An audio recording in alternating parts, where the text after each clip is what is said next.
ہم رمضان کے تیسرے دہے میں پہنچ چکے، الحمدللہ الحمدللہ۔ اللہ نے ہم تمام پر بہت بڑا احسان اور کرم کیا کہ اللہ نے پہلے ہم کو رسول اللہ صلی اللہ علیہ وسلم کا امتی بنایا، اللہ نے ہم کو اس کی وحدت کا اقرار کرنے والا بنایا، اللہ نے ہم کو رسول اللہ صلی اللہ علیہ وسلم کی امت بنایا، اللہ نے قرآن کریم کو پڑھنے اور سمجھنے کی توفیق ہم کو اپنے علماؤں کے ذریعے ہم تک پہنچائی،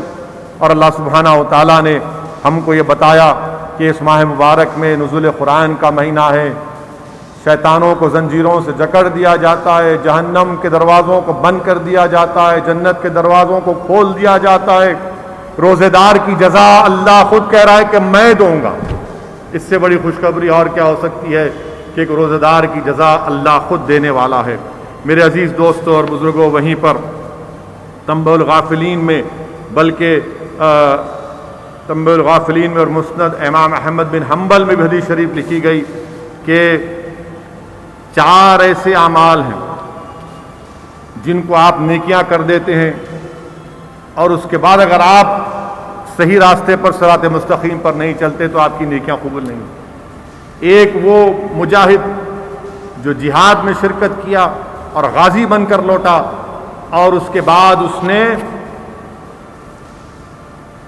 نیک کام نہیں کیے تو اس کا جہاد ختم ہو جاتا ہے، اس کی نیکیاں۔ اور پھر وہ دوسرا کہ جو حج کرتا ہے اور ایک فرض حج کرنے کے بعد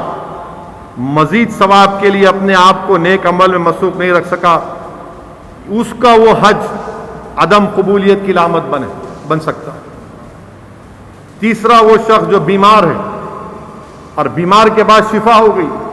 اور اللہ سبحانہ و تعالیٰ نے اس کو صحت دے دی تو پھر آپ بھول گئے اور پھر گناہوں پہ آ گئے تو پھر آپ پریشانی میں آ گئے۔ روزے دار ہے، روزہ آپ پر الحمدللہ پورے رمضان کے مہینے رہتے ہیں اور پھر سال کے 11 مہینے وہی پرانی روش پہ آ گئے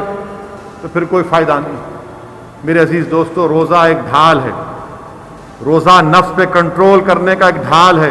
کہ شیطان جب وار کرتا تو روزہ آپ کے سامنے ہے کہ سال کے 11 مہینے۔ اسی لیے شیخ مجدد الفتحانی، شیخ احمد سرندی رحمۃ اللہ علیہ نے اپنے مکتوبات میں لکھا کہ اگر کسی کو یہ جاننا ہے کہ اس کا رمضان کیسے گزرا، یعنی کیسے اس نے رمضان کو گزارا، اگر رمضان کے بعد وہ اپنے اللہ سے رشتے کو مضبوط کرتا رہا تو اس کا رمضان صحیح گزرا۔ یہ شیخ مجدد الفتحانی رحمۃ اللہ علیہ نے فرمایا۔ وہیں پر امام احمد بن حنبل اپنی مسند میں حدیث شریف لکھتے ہیں کہ اللہ سبحانہ و تعالی ہر صبح ہر روز آسمان سے فرشتوں کو نازل کرتا ہے، ایک مدینہ شریف میں، ایک مکہ شریف میں، ایک بیت المقدس میں، ایک مسلمانوں کے قبرستان میں، ایک بازاروں میں۔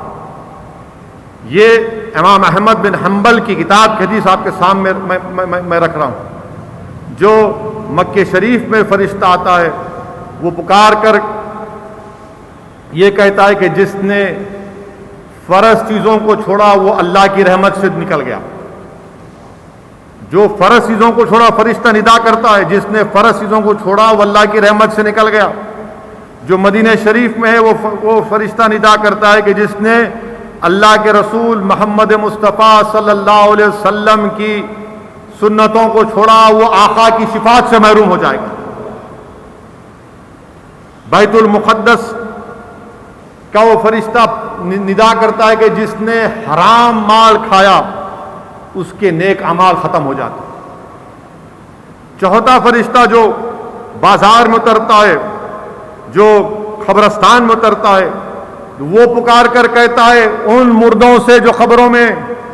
بتاؤ تمہاری خوشی اور غم کا کون سا دن تھا؟ تو وہ پکار کر مردے کہتے ہیں کہ ہمارے خوشی کا دن،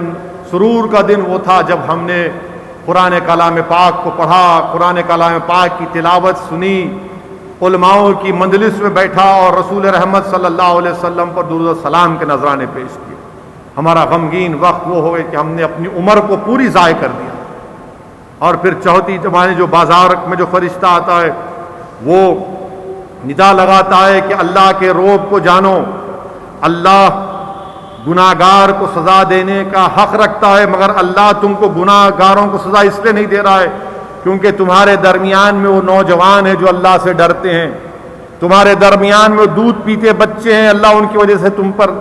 سزا نہیں دے رہا، تمہارے درمیان میں وہ ضعیف بوڑھے ہیں جو رکوع میں ہیں، تمہارے درمیان میں وہ جانور ہیں جو گھاس کھا رہے ہیں۔